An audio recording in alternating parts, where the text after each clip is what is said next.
کا آغاز یوں ہوا کہ جب سب سے پہلے عامر حضرمی، جس کو بھائی کے خون کا دعویٰ تھا، آگے بڑھا۔ حضرت عمر رضی اللہ عنہ کا غلام اس کے مقابلے کو نکلا اور مارا گیا۔ عتبہ جو سردار لشکر تھا، ابو جہل کے طعنے سے سخت برہم تھا۔ سب سے پہلے وہی بھائی اور بیٹے کو لے کر میدان میں آیا اور جنگ اور مقابلے کو طلب کیا۔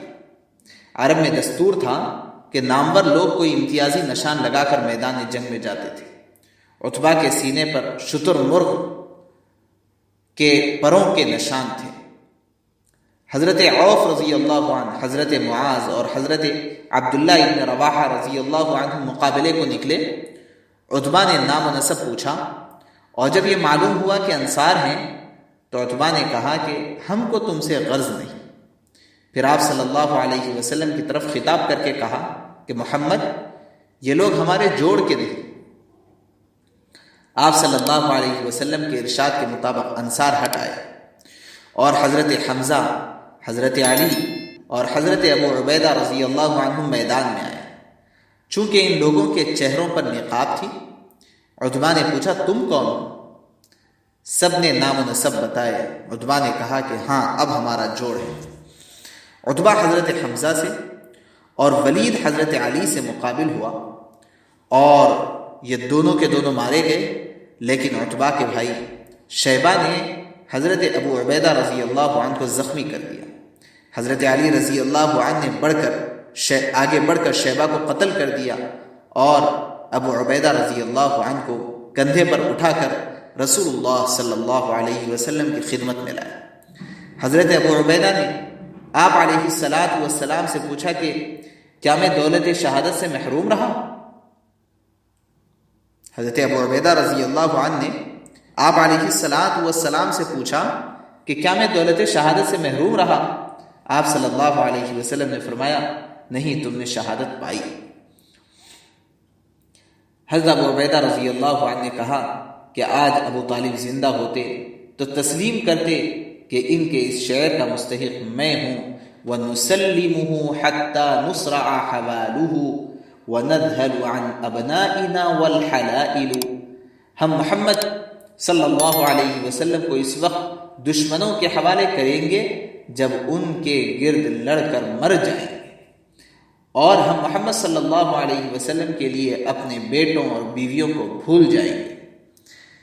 یہ جملے حضرت ابو عبیدہ رضی اللہ عنہ نے اس وقت آپ علیہ السلام کے سامنے کہہ کر کے اور ابو طالب کا یہ شعر یاد دلا کر کے گویا آپ کو ہمت دی اور اپنی جانثاری کا ثبوت دیا۔ سعید ابن العاص کا بیٹا عبیدہ سر سے پاؤں تک لوہے میں ڈوبا ہوا صف سے نکلا اور پکار کر کہا کہ میں ابو کرش ہوں۔ حضرت زبیر اس کے مقابلے کو نکلے اور چونکہ صرف اس کی آنکھ نظر آتی تھی، تاک کر آنکھ میں حضرت زبیر رضی اللہ عنہ نے برچی ماری، وہ زمین پر گر پڑا اور وہیں پر ڈھیر ہو گیا۔ برچی اس طرح پیوست ہو گئی تھی کہ حضرت زبیر رضی اللہ عنہ نے اس کی لاش پر پاؤں اڑا کر کھینچ کر بڑی مشکل سے وہ برچھی نکالا، لیکن دونوں سرے خم ہو گئے۔ یہ برچھی یادگار رہی، یعنی حضرت زبیر سے آپ صلی اللہ علیہ وسلم نے مانگ لی۔ پھر چاروں خلفاء کے پاس منتقل ہوتی رہی، پھر حضرت عبداللہ ابن زبیر کے پاس آئی۔ حضرت زبیر نے اس معرکے میں کئی کاری زخم اٹھائے۔ آپ کے کندھے اور شانے پر جو زخم تھا اتنا گہرا تھا کہ اچھے ہو جانے پر اس میں پوری انگلی چلی جاتی تھی۔ چنانچہ ان کے بیٹے عروہ بچپن میں ان زخموں سے کھیلا کرتے تھے۔ جس تلوار سے لڑے تھے وہ لڑتے لڑتے گر گئی تھی۔ چنانچہ عبداللہ ابن زبیر شہید ہوئے تو عبد الملک نے عروہ سے کہا تم زبیر کی تلوار پہچان لو گے؟ انہوں نے کہا ہاں۔ عبد الملک نے پوچھا کہ کیسے پہچانو گے؟ بولے بدر کے معرکے میں اس میں دندان پڑ گئے تھے۔ عبد الملک نے تصدیق کی اور یہ شعر اس وقت پڑھا، بِهِنَّ فُلُولٌ مِّن قِرَاعِ الْكَتَائِبِ۔ عبد الملک نے تلوار عروہ کو دے دی، انہوں نے اس کی قیمت لگوائی تو 3000 ٹھہری۔ اس کے قبضے پر چاندی کا کام تھا۔ اب عام حملہ شروع ہو گیا، مشرکین اپنے بل بوتے پر لڑ رہے تھے، لیکن ادھر سرور عالم صلی اللہ علیہ وسلم سر سجدے میں رکھے ہوئے صرف خدا کی قوت کا سہارا ڈھونڈ رہے تھے۔ ابو جہل کی شرارت اور دشمنی اسلام کے مقابلے میں بہت زیادہ عام تھی، اس کا چرچا تھا۔ اس بنا پر انصار میں معوذ اور معاذ 2 بھائیوں نے عہد کیا تھا کہ یہ شقی جہاں نظر آ جائے گا اس کو ہم مٹا دیں گے یا ہم خود مٹ جائیں گے۔ حضرت عبد الرحمن ابن عوف رضی اللہ عنہ کا بیان ہے کہ میں صف میں تھا کہ اچانک مجھ کو دائیں بائیں 2 نوجوان نظر آئے۔ ایک نے مجھ سے کان میں پوچھا کہ ابو جہل کہاں ہے؟ میں نے کہا کہ برادر زادے ابو جہل کو پوچھ کر کیا کرو گے؟ انہوں نے کہا کہ میں نے خدا سے عہد کیا ہے کہ ابو جہل کو جہاں دیکھ لوں گا یا اسے قتل کروں گا یا خود لڑ کر مارا جاؤں گا۔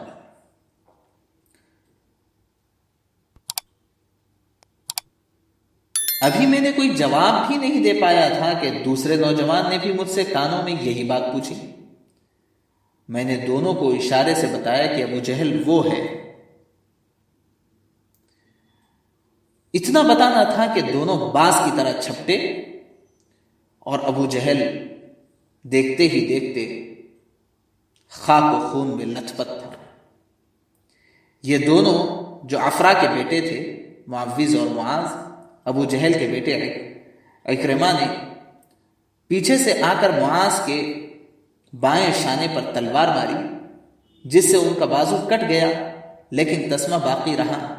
معاذ نے اکرمہ کا تعاقب کیا، پیچھا کیا، وہ بچ کر نکل گیا۔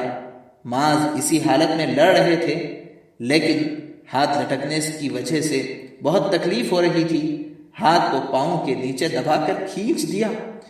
ہاتھ وہ جو چمڑے پر لٹک رہا تھا اس سے بھی الگ ہو گیا اور اب وہ آزاد ہو گئے۔ آپ صلی اللہ علیہ وسلم نے لڑائی سے پہلے ارشاد فرمایا کہ کفار کے ساتھ جو لوگ آئے ہیں ان میں ایسے لوگ بھی ہیں جو خوشی سے نہیں بلکہ قریش کے جبر سے آئے ہیں۔ ان لوگوں کے نام بھی آپ نے بتا دیے تھے، ان میں ابو البختری بھی تھا۔ اسے دیکھ کر مجزر انصاری رضی اللہ عنہ کی نظر جب اس پر پڑی تو مجزر نے کہا، چونکہ رسول اللہ صلی اللہ علیہ وسلم نے تیرے قتل سے منع کیا ہے اس لیے تجھ کو چھوڑ دیتا ہوں۔ ابو البختری کے ساتھ اس کا رفیق بھی تھا۔ ابو البختری نے کہا کہ اس کو بھی؟ مجزر نے کہا کہ نہیں۔ ابو البختری نے کہا تو میں عرب کی عورتوں کا یہ طعنہ نہیں سن سکتا کہ ابو البختری نے اپنی جان بچانے کے لیے رفیق کا ساتھ چھوڑ دیا۔ یہ کہہ کر ابو البختری یہ شعر پڑھتا ہوا مجزر پر حملہ آور ہوا اور وہ مارا گیا۔ شعر پڑھ رہا تھا، لن يترك ابن حرة زميله حتى يموت او يرى سبيله۔ عتبہ اور ابو جہل کے مارے جانے سے قریش کا پایا اکھڑ گیا اور وہ سب کے سب متزلزل ہو گئے۔ آپ صلی اللہ علیہ وسلم کا شدید دشمن امیہ ابن خلف، یہ بھی جنگ بدر میں شریک تھا۔ حضرت عبد الرحمن ابن عوف نے اس سے کسی زمانے میں معاہدہ کیا تھا کہ وہ مدینے میں آئے گا تو یہ اس کی جان کے ضامن ہوں گے۔ بدر میں اس دشمن خدا سے انتقام لینے کا خوب موقع تھا، لیکن چونکہ عہد کی پابندی یہ اسلام کا شعار تھا، حضرت عبد الرحمن نے چاہا کہ وہ بچ کر نکل جائے۔ اس کو لے کر پہاڑ پر چلے گئے۔ اتفاق یہ کہ حضرت بلال رضی اللہ عنہ نے دیکھ لیا، انصار کو خبر دی۔ اچانک انصار ٹوٹ پڑے۔ انہوں نے امیہ کے بیٹے کو آگے کر دیا، لوگوں نے اس کو قتل کر دیا، لیکن اس پر بھی قناعت نہ کی اور امیہ کی طرف بڑھے۔ انہوں نے امیہ سے کہا کہ تم زمین پر لیٹ جاؤ. وہ لیٹ گیا تو یہ اس پر چھا گئے اور لوگ اس کو مارنے نہ پائے، لیکن لوگوں نے ان کی ٹانگوں کے اندر سے ہاتھ ڈال کر اس کو قتل کر دیا. حضرت عبد الرحمن ابن عوف کی بھی ایک ٹانگ زخمی ہوئی اور زخم کا نشان مدتوں تک قائم رہا. ابو جہل اور عتبہ وغیرہ کے قتل کے بعد قریش نے ہتھیار ڈال دیے اور مسلمانوں نے ان کو گرفتار کرنا شروع کر دیا. حضرت عباس، عقیل جو حضرت علی کے بھائی ہیں، نوفل، اسود ابن عامر، عبد ابن زمان اور بہت سے بڑے بڑے معزز لوگ گرفتار ہوئے. آپ صلی اللہ علیہ وسلم نے حکم دیا کہ کوئی شخص جا کر خبر لائے ابو جہل کا کیا انجام ہوا. عبداللہ ابن مسعود رضی اللہ عنہ نے جا کر لاشوں میں دیکھا تو وہ زخمی پڑا ہوا دم توڑ رہا تھا. حضرت عبداللہ ابن مسعود نے بولا کہ کیا تو ابو جہل ہے؟ اس نے کہا کہ ایک شخص کو اس کی قوم نے قتل کر دیا تو یہ فخر کی کیا بات ہے. عبداللہ بن مسعود اس کا سر کاٹ کر لائے اور آپ صلی اللہ علیہ وسلم کے قدموں پر ڈال دیا. ذرا غور فرمائیں ان واقعات میں کہ اللہ سے، اسلام سے، دین و شریعت سے وفاداری کا یہ کیسا ثبوت ہے. آخر کیا وجہ ہے کہ صحابہ رضوان اللہ علیہ مجمعین کو معیار حق کہا جاتا ہے کہ ہمیں اگر زندگی گزارنا ہے اور اسلام کے ساتھ وفاداری سیکھنا ہے تو ان سے سیکھنا پڑے گا. ایک طرف اسلام ہے اور ایک طرف اللہ اور اللہ کا رسول ہے اور دوسری طرف اپنے خونی رشتہ دار ہیں. لیکن اسلام کے حکم کے تابع ہو کر کے اپنے خونی رشتہ داروں سے مقابلے کی ضرورت پیش آ جائے تب بھی مقابلے کے لیے تیار ہے. جب گرفتاری کا حکم ہوا تو گرفتار ہونے والوں میں حضرت علی کے بھائی عقیل موجود ہیں. گرفتار شدگان میں حضرت عباس موجود ہیں جو ابھی تک اسلام نہیں لائے تھے. ایسے معزز ترین لوگ گرفتار ہوئے ہیں. کیوں؟ صرف اس وجہ سے کہ وہ ابھی اسلام میں داخل نہیں ہوئے تھے. اور وفاداری اسلام کی کہاں تک؟ بڑی عجیب بات ہے. امیہ ابن خلف اتنا سخت دشمن ہونے کے باوجود اس کو بچانے کے لیے عین میدان جنگ میں حضرت عبد الرحمن ابن عوف اس کو بچانے کے لیے اس کے اوپر لیٹ گئے.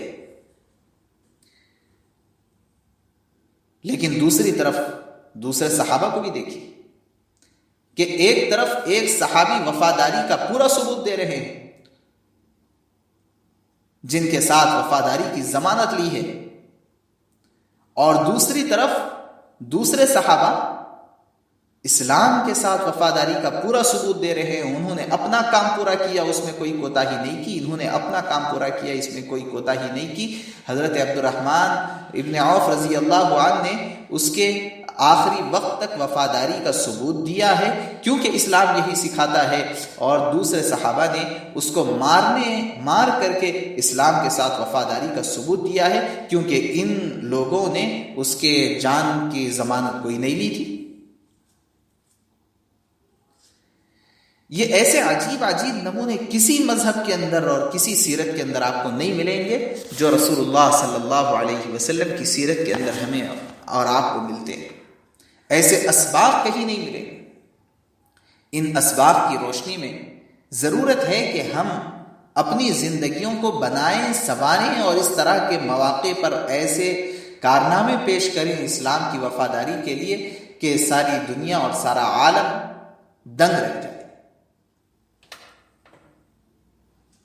جنگ جب ختم ہوئی تو معلوم ہوا کہ مسلمانوں میں سے صرف 14 اشخاص شہادت پائے ہیں، جس میں 6 مہاجر اور باقی انصار تھے. لیکن دوسری طرف قریش کی اصلی طاقت ٹوٹ گئی. رؤسائے قریش جو شجاعت میں نامور اور قبائل کے سپہ سالار تھے ایک ایک کر کے مارے گئے. ان میں عتبہ، شیبہ، ابو جہل، ابو البختری، زمع ابن الاسود، عاص ابن ہشام، امیہ ابن خلف، منبع ابن الحجاج قریش کے سرتاج تھے یہ لوگ.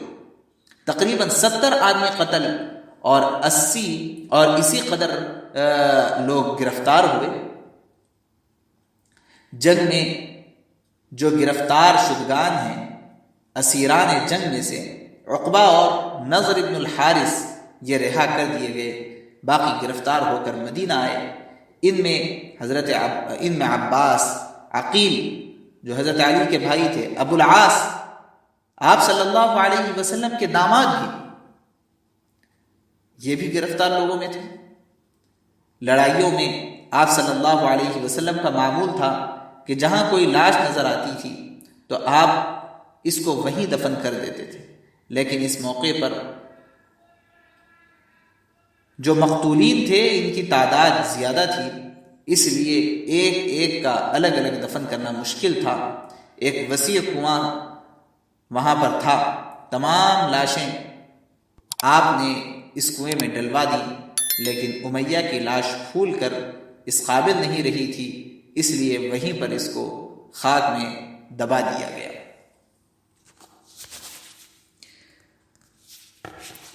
لیکن یہاں پر ایک عجیب بات اور دیکھنے کی یہ ہے کہ جن لوگوں کو گرفتار کر کے مدینہ لایا گیا